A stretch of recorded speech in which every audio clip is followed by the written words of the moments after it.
오늘 미국 3대 지수 플러스로 끝났는데 방금 끝났습니다. 근데 힘이 약해요. 유럽장이 1% 넘게 끝났으면 미국장이 그걸 받아서 최소한 그 정도는 유지를 해주거나 그보다 세야 되는데 약하거든요. 그리고 오늘 하루 장이 약합니다. 보시면 3분봉으로 볼까요? 보면 오늘 장 시작하면서 급등했다가 초반부에는 좀 센 것 같더니 후반부 들어와서 1시 이후에 미국 시간으로 쭉 밑으로 밀려 내려왔습니다. 최근 일봉으로 보면은 일정 부분 내려와서 이제는 이제 패턴으로 놓고 보면 지금 최근 추세 패턴 올라오는 패턴으로 놓고 보면 약간 머리를 다시 들고 올라갈 타이밍쯤 됐거든요. 되긴 했는데 제 생각에는 그 상황으로 전환은 안 될 거라고 보고 있습니다. 아직까지는. 일단 뭐 금리 인상의 속도라든가 혹은 기간이라든가 혹은 최종 상단 기준금리의 미국 이런 것들이 조금 강해질 수 있다라고 하는 이슈가 있는데 아직까지 그 이슈가 시장에 반영되고 있는 과정 중에 있고 아직 완전히 다 반영이 끝났다고 생각은 안 하고 있거든요. 저는 혹시 추가적 반응이 있을 거라면 금리를 0.5를 이번엔 올린다라고 하는 것들이 뭐 좀 시장에 강력하게 영향을 미치면 그게 조금 더 밑으로 밀려 내려갈 것 같아요. 물론 여기 있는 저점을 터치하고 이걸 밑으로 뚫고 내려갈 거다라는 생각은 지금으로서는 하지 않고 있습니다. 조금 더 조정은 있을 수 있겠다라는 생각을 하고 있고 달러 인덱스 환율 쪽을 보면 이게 달러 인덱스가 캔들 차트거든요. 그리고 이게 다 원자재하고 이게 국채입니다. 최근 패턴은 달러 인덱스가 반대로 올라가고 있고 이게 이제 2월 초 들어서 2월달 들어서 이제 달러 인덱스가 반영을 전환했고 그거에 따라서 이제 금값은 하락하고 10년국채 수익률이 올라오고 있는데 10년국채 수익률이 지금 3.9대 있거든요. 제 생각에는 이게 금리 0.5 올린다라고 하는 뭐 그런 이슈나 이런 것들이 좀 강화되면 얘가 4%를 찍을 것 같습니다. 4%를 찍고 내려갈 것 같아요. 살짝 넘거나 찍고 내려갈 것 같습니다. 내려가는 게. 그래서 아직은 얘가 꺾여서 내려가기보다는 조금 더 버티거나 위로 살짝 머리를 더 들 거라는 생각을 하고 있고 이 구리 가격은 최근 좀 버티고 있다 살짝 내려오긴 했습니다. 유가는 사실은 별 의미가 없고 지금 이게 금값이거든요. 금값은 추세적으로 계속 하락하고 있습니다. 지금 반등하는 모습을 보이려고 아직까지는 기미를 보인다고 생각할 수는 없을 것 같고 그리고 원달러 환율을 보면 이것도 달러 인덱스거든요. 캔들 차트가 전부 다 있는데 이게 원달러 환율이 파란색 이게 유로화인데 유로화 중에 이제 달러 베이스로 표시한 겁니다. 연두색이. 그 다음에 이제 재팬, 위안화. 그리고 그 다음 게 이제, 위안화 빨간 거. 그 다음에 이제 파운드화가 연두색인데, 최근 이제 달러 인덱스 올라오면서 전부 다 가치가 떨어지고 있거든요. 그런데 최근 가치 떨어지는 속도가 우리나라 게 제일 빠릅니다. 원달러가. 보시면 원달러 환율이 가장 빨리 통화 가치가 하락하고 있습니다. 우리가 이제 한 방향으로 이렇게 움직일 때 좀 조심해야 될 게, 지난번에 잠깐 말씀드렸지만, 한참 달러 인덱스가 내려오면서 원달러 환율이 하락할 때, 우리나라 달러, 그러니까 원화 환율이 뭐 1100원대 초반 막 이렇게 얘기하는 전문가도 있었잖아요. 항상 이게 추세가 일정 부분 약간 강도가 세지면, 항상 그 방향으로 극단을 예측하는 전문가들이 나와요. 그래서 그런 부분들을 좀 조심해야 되고, 일단은 105달러 정도 올라갔다가 오늘 104달러로 다시 내려왔거든요. 달러 인덱스가. 이게 이제 추세적으로 상승이 끝났느냐 그거는 아니고 얘가 106달러대로 올라갈 수 있는 가능성은 열려 있다. 이제 그 이슈가 좀 전에 말씀드렸던 요번에 3월달 금리 인상이 0.5%로 올라갈 것이다라고 해서 속도가 조금 늘어날 것이다. 뭐 이런 것들이 시장에 팽배해서 그게 시장에 여파를 미치면 그때 살짝 들려 올라갈 수 있을 것 같아요. 그 정도 수준이면 아마 더 이상 올라가지 않고 멈추지 않을까 그 생각을 하고 있습니다. 그리고 최근 상황을 잠깐 보면 이 사우디가 우크라이나 가서 돈 지원한다고 얘기가 나왔고요. 제닛 옐런 재무장관이 우크라이나 가가지고 야 니들 싸우는데 우리 같이 싸우는 거야 이렇게 얘기가 나왔고 그 다음에 미 국무부 쪽에 있는 사람이 크림반도가 우크라이나 영토라고. 이거 2014년인가 2016년도에 러시아가 점령한 지역이거든요. 이번 전쟁 전에 이미. 다른 영역, 러시아 영역의 입장에서 놓고 오면 중국이 무기를 대주는 것 같은, 그리고 중국에서 반도체를 조달해서 무기를 생산하는 것 같은. 그래서 미국이 중국을 제재하고, 그로 인해서 외무부 담당자가 반박 성명을 내는. 우크라이나 전쟁이 계속 갈 것 같습니다. 올해도 내내. 한쪽이 싹 밀어버려야 되는데 지금 한쪽이 싹 밀어버릴 수 있을지 모르겠고, 서방에서 강력하게 그 탱크나 이런 것들을 지원해 주는데, 그 지원해 주는 게 이제 뭐 4월, 5월, 3월, 4월, 5월 뭐 이렇게 몰리면서 그 도네츠크하고 루안스크 쪽을 강력하게 밀어붙이고, 남부 쪽에 헤르손이나 뭐 이런 쪽으로 쭉 헤르손은 점령했죠. 참 그 밑에 있는 쭉 크림반도까지 밀고 내려갈 수 있을지 좀 봐야 되겠는데, 이걸 다 수복하기가 사실 녹록하지 않을 겁니다.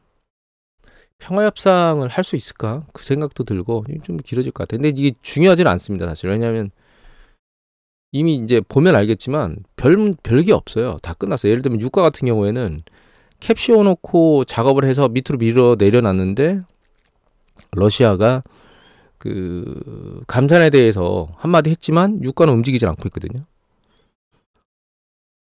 그리고 우크라이나까지 가가지고 이렇게 자금 지원을 해주는 오펙, 그 사우디가 갑자기 석유를 급격히 감산시킨다거나 러시아를 위해서 그렇게 행동하진 않을 것 같습니다. 사우디가 여기 가서 4억 달러 지원한 걸 보고, 야, 이 특이하네. 얘네가 여길 왜 갔지?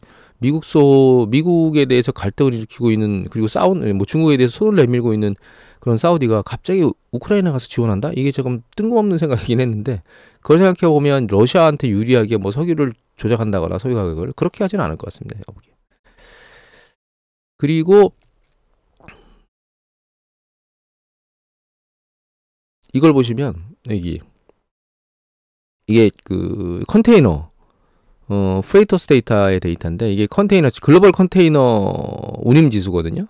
이거 보시면 추세적으로 막 밑으로 밀려 내려와서 작년도에 그 공급 충격이란 얘기 때문에 쌩 난리를 쳤던 게 지금 완전히 다 가라앉아서 그 이전으로 거의 다 돌아왔습니다, 지금. 그리고 이거는 벌크선. 이거는 그 컨테이너 박스에다 포장돼서 보내는 거고, 이거는 그냥 포장 안 되고 단체로 뭐 예를 들면 곡물이라든가 아니면 뭐 석탄이라든가 뭐 이런 것들을 비포장해서 막 단체로 실어서 보내는 그 벌크선 지수거든요. 얘도 보시면 추세적으로 계속 내려와가지고 상당히 밑으로 빠져 있는 상황입니다, 지금. 그래서 운송 지역에서도 사실은 그러니까 코로나 이전, 러시아 이전으로 다 돌아간 상태예요. 그래서 글로벌 경제는 지금 이제 코로나나 러시아 우크라이나 전쟁 시기로부터 벗어나서 움직이고 있다. 또 한 가지는 흐름도 마찬가지인 게, 여기 보시면은 이거 보시면 이렇게 나오죠. 위드 코로나로 가면서 여기 보면 식품, 의료, 뭐 이런 스타벅스, 랄프로렌, 맥도날드 뭐 이런 회사들이 매장을 더 연다거나 이렇게 해서 중국 쪽으로 투자가 들어가고 있습니다. 그래서 이제 전체적으로 놓고 보면 글로벌 경제는 이제 코로나 이전, 그 이후 우크라이나 전쟁 이전으로 다 돌아갔다. 그래서 이제 움직이는 대로 움직인다. 그러면 다 긍정적이다라고 볼 수만 있느냐? 그런 건 아니고요. 한 가지만 더 볼까요? 이거 매크로마이크로 사이트에 나오는 거거든요. 매크로마이크로 사이트에 나오는 이게 그겁니다. 그 경기 사이클 시계. 그래서 여기가 이제 이렇게 경기 사이클을 그려보면 여기가 올라가 회복, 여기가 성장, 위로 올라가는 거죠. 그 다음에 이쪽으로 넘어가면서 이게 이제 이렇게 움직이잖아요. 그게 이제 밑으로 내려가는 거예요. 이렇게. 둔화, 수축, 이렇게.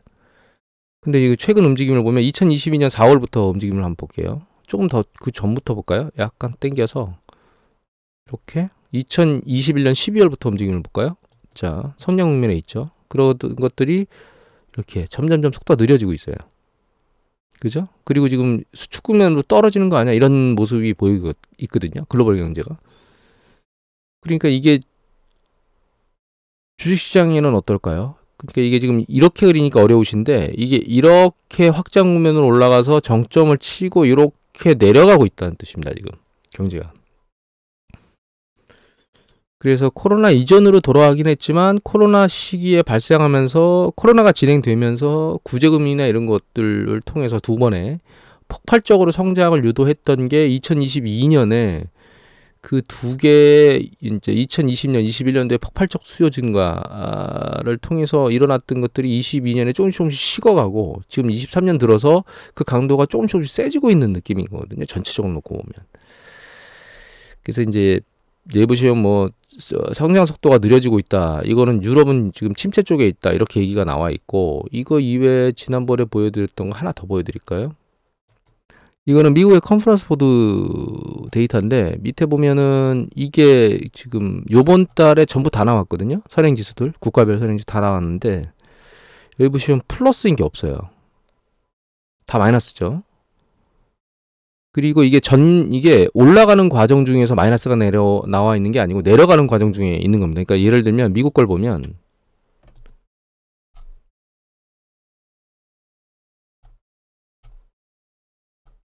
이렇게만 보이네.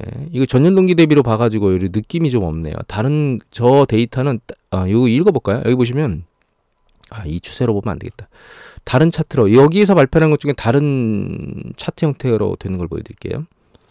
이게 매크로 마이크로에 나오는 데이터인데 이게 좀 전에 본 이제 컨퍼런스 보드의 선행 동행 후행 지수를 여기서 봤던 거는 전년 동기 대비 증감률 이렇게 보여드렸기 때문에 느낌이 없는데 이거는 전년 동기 대비 증가율이 아니고 그냥 지수거든요. 그 자체. 근데 보시면 여기 파란 게 선행이거든요. 파란 게 선행 지수가 추세적으로 계속 내려오고 있죠. 이렇게 내려오는 과정 중에 마이너스가 난 거니까 전월보다 계속 추세적으로 떨어지고 있다는 뜻이에요. 다른 것들도 모두 다 마찬가지입니다. 그럼 보시면 프랑스하고 독일만 0% 이제 증감이 없었지 다른 영역은 전부 다 마이너스로 지금 떨어지고 있는 과정 중에 마이너스가 일어난 거거든요. 경제 규모가 큰 데로 놓고 보면 중국, 유로존, 미국 이렇게 되어 있습니다. 그래서 글로벌 경제는 이 시계에서 보여드렸듯이 정점을 지나서 이렇게 떨어지고 있는 과정 중으로 있는데 이게 중국이 위드 코로나로 갔다고 그다음에 우크라이나 전쟁이 잠잠해졌다고 해서 과연 주식시장이 무조건 긍정적이겠느냐? 그건 아니고 경기 수축 국면으로 갈 수 있는 가능성이 현재 존재하기 때문에 그리고 경기 수축 쪽으로 갈 수 있는 가능성을 측정하는 것들을 보면 가능성이 점점 높아지고 있습니다. 사실은 미국이나 글로벌이 글로벌 수축 가능성 한번 볼까요? 이거 매크로 마이크로에서 산출하는 이 글로벌 경기 수축 가능성인데 이거는 그 뭐 생산, 제조, 고용 뭐 이런 것들을 통합해서 그다음에 금융 다 종합적으로 통합 원자재까지 그래서 아마 산출하는 겁니다. 근데 여기 보시면 얘가 50% 가까이 육박한 상황인데 과거에 이 정도 레벨에 올라왔으면 경기가 수축했었어요. 여기도 마찬가지고 여기도 마찬가지고 여기도 마찬가지. 그래서 50이 넘어가면 경기 수축 가능성이 그러니까 경기 수축에 진입했다라고 이제 보는 거죠. 그래서 추세가 지금 계속 그쪽 방향으로 올라오고 있고 아직까지 거기를 돌파하지는 않았지만 가능성이 점점 높아지고 있거든요. 그래서 이제 주식시장이 올해 후반기로 가면 안 좋아질 거라고 말씀드리는 이유는 여기에 있습니다. 사실 지금 보여드린 경기 수축 가능성이나 이제 경기 사이클이 글로벌에 움직이는 것들을 놓고 보면 하반기로 가면 갈수록 물론 위드 코로나를 통해서 중국이 개선돼서 글로벌 경제를 끌고 갈 수도 있습니다. 그런데 그럴 가능성보다는 일단은 일정 부분 경기가 수축된 상태에서 다시 사이클이 진행돼야 되는 상황으로 가고 있다라고 지금 보이고 있거든요. 특히 미국 같은 경우에는 뭐 고용도 최대치를 치고 있는 상황이고 그럼 앞으로 고용이 최대치를 계속 유지하거나 아니면 잠잠해져야 되잖아요.